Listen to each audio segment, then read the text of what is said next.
Okay. Okay, so just wanted to discuss real quick FHA, VA, conventional.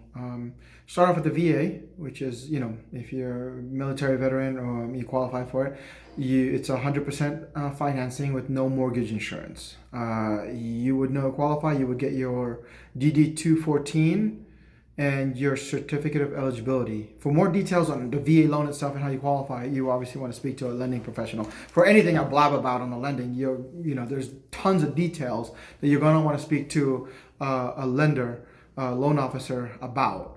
And I'll tell you for a fact, not every loan officer knows every conventional, every deal, every down payment assistance, or every detail of a VA.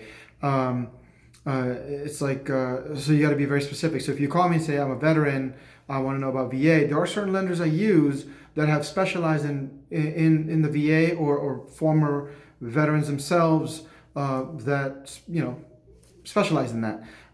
So that's 100% down payment. They used to have a loan limit, but now they don't. But there's still a limit on your debt to income. In other words, if you're making $5,000 a month, you can't buy $1 million house on VA because you still got to qualify for the payment. So if you're an active military, that's your VHA, VAQ, and your debt to income. Again, the detail. FHA is a federally backed loan that requires 3.5% down. So you're buying a $300,000 house, you're going to need $10,500 down payment. The plus about the FHA is from recently, they are, if you have a bankruptcy, a short sale, or a foreclosure, FHA is the first set of loans you can do. Most conventional loans won't let you do it until your bankruptcy is discharged, 7 years, 10 years, or foreclosure. Whereas FHA, some people will do it sooner, but the personal experience, I have had clients who were out of foreclosure or out of bankruptcy 2 years to qualify for FHA, and their credit score. There were some that were doing it as low as 580 FICO, mid FICO, but on average, you're also obviously going to want to make sure your credit score is decent. And then there's mortgage insurance on an FHA. The negative part about FHA is when they passed a law back in 2012 or 13, even if you built equity in your home, which means, let's say you bought a house for $200,000, typically to remove mortgage insurance, you have to put down 20%, which is $40,000 on a $200,000 loan. But if you did FHA and you only did 3.5% down, obviously you'll have mortgage insurance. And in order for you to remove mortgage insurance, your equity on your home has to be 20% more than what your loan is.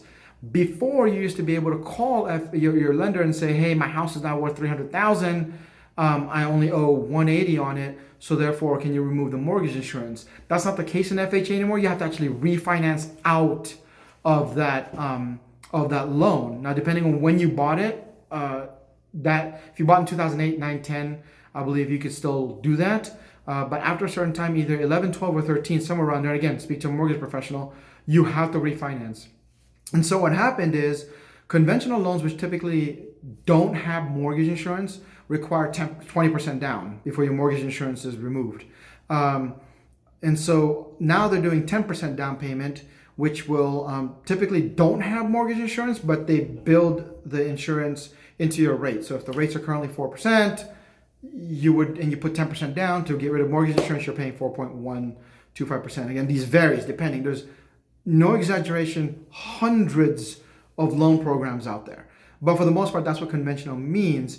Now they're coming out because FHA doesn't allow you to refinance. Now they're coming out with some companies are coming out with 3% down payment conventional, which will then, if you build equity, because it's a conventional loan, you don't have to refinance the entire note. You can just call, they would do a BPO, which is a broker price opinion, or a full-blown appraisal, depending on the lender in their program. They can then say, oh yeah, you bought it for $200,000, you owe 190 and it's worth 300, we'll take out your mortgage insurance. So that's not refinancing, that's not starting your loan all over again, that's just removing the mortgage insurance on your note. So that right there is just a small gist of FHA conventional versus VA. The other part is, depending on some cities, they have down payment assistance, and that's a whole new thing. The next time I discuss this, probably will have a mortgage professional, and it'll be like a 30-minute video. But that's the basics of the different types of loan programs. They can go for your credit scores, they go to 580. debt to income, 45, 50%. It just different programs, hundreds of them. But if you've heard of VA, conventional FHA, those are the basic differences between the notes, between the loans. All right, hope that helped.